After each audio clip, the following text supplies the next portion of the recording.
Why Spurs may prove biggest winners from Arsenal derby postponement. Arsenal were successful with their request to have the North London derby postponed in January. Antonio Conte and Tottenham were furious.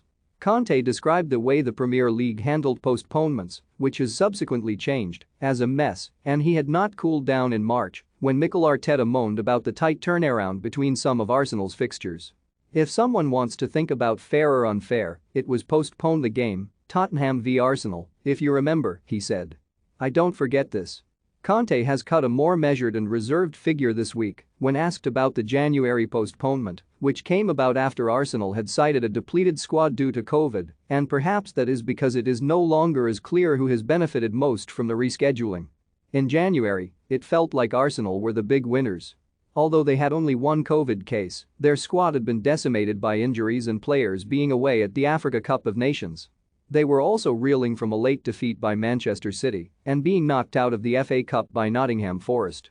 Since then, though, there is an argument that Tottenham's advantages from the original fixture being moved have grown as the weeks have gone by. They too had fitness issues back in January, with centre-backs Christian Romero and Eric Dyer both out. Crucially, forward Heung-min Son was absent as well. All three will start tonight and that cannot be overlooked.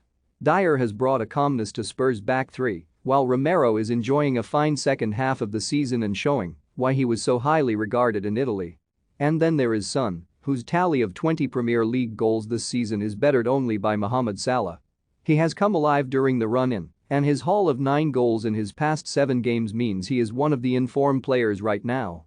Heung-min Son, Dejan Kulusevski and Harry Kane have proven a very potent front three for Tottenham. January signings Dejan Kulusevski and Rodrigo Bentancur have also improved the squad and mean this Spurs side will be different to the one that Arsenal would have faced in January. Those benefits are clear, but then there are other factors, such as the extra time Conte has had with his squad.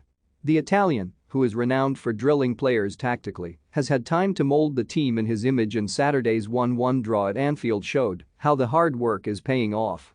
If Tottenham's benefits from the postponement are on the pitch, then Arsenal's are off it. Their team has undoubtedly improved since January, given the squad was decimated back then, but key players are still out. Arteta cannot call upon Kieran Tierney or Thomas Partey tonight, while Bukayo Saka and Ben White have been struggling for fitness this week too. There is an argument that Tottenham's advantages from the original fixture being moved have grown as the weeks have gone by. The big gain for Arsenal, though, is the position they find themselves in the table. Arteta's young side know they can secure qualification for the Champions League next season by winning tonight. But, crucially, they also know they can afford to lose, given they hold a 4-point lead over Spurs in 5th, with 2 games to go after tonight. That is a good position for Arsenal to be in, but would not have been the case in January. There is simply no way, especially after crashing out of the FA Cup with their defeat at Forest, Arteta's side could have contemplated losing at Tottenham. But their 4-point cushion gives them added security on what feels like a defining night for both clubs.